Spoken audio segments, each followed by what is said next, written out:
I had this wrapped around the drum of that mulcher. Woo! All right, we better back out of that. I bought the TYM 4820 because I felt like it was the best value on the market for this 48 horsepower range of tractor. Well, do you ever find yourself doing work that doesn't need to be done right now just because it's fun? That's what I'm about to get into because, man, we've got a day right here in the middle of winter in eastern Kentucky, and it is 70 degrees out here. In fact, I dressed a little bit too warm. Well, hey there, hobby homesteaders. Welcome back to Peak's Peak. My name's Lucas, and we're sharing our hobbies on 38 acres in eastern Kentucky. And today, I've got beautiful weather to get to work on my pasture. So that's what we're going to do for just a little bit. We're going to put the Baumalight MP360 on and just tear into these woods and clear out all the saplings and just kind of see what we can do. I didn't bring any other tools or chainsaws or anything up with me, so we're kind of stuck with what we've got to work with here. I'm going to try to stay out of the big heavy stuff and just make as much progress as I can in the couple hours I've got to work. Let's get to it.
This thing is just fun.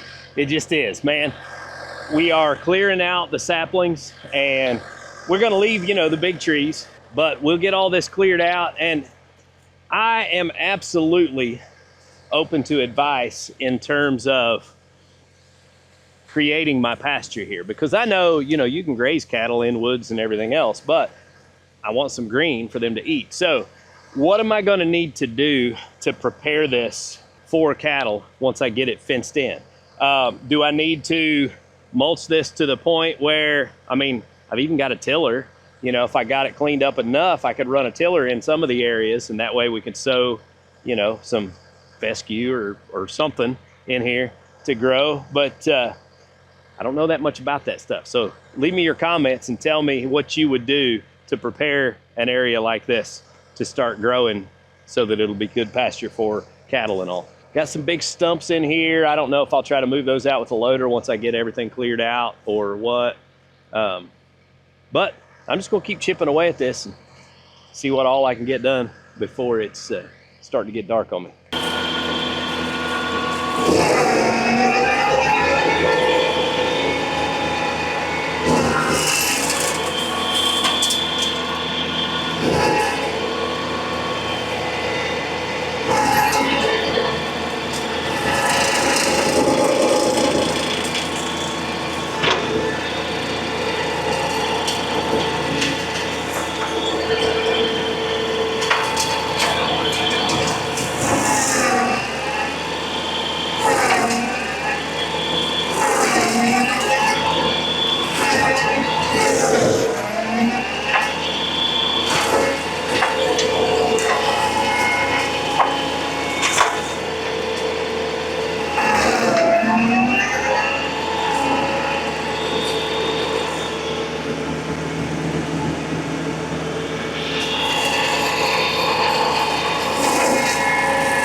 back out of that. Go a different way. That was pretty steep right here, but I thought I could get up it.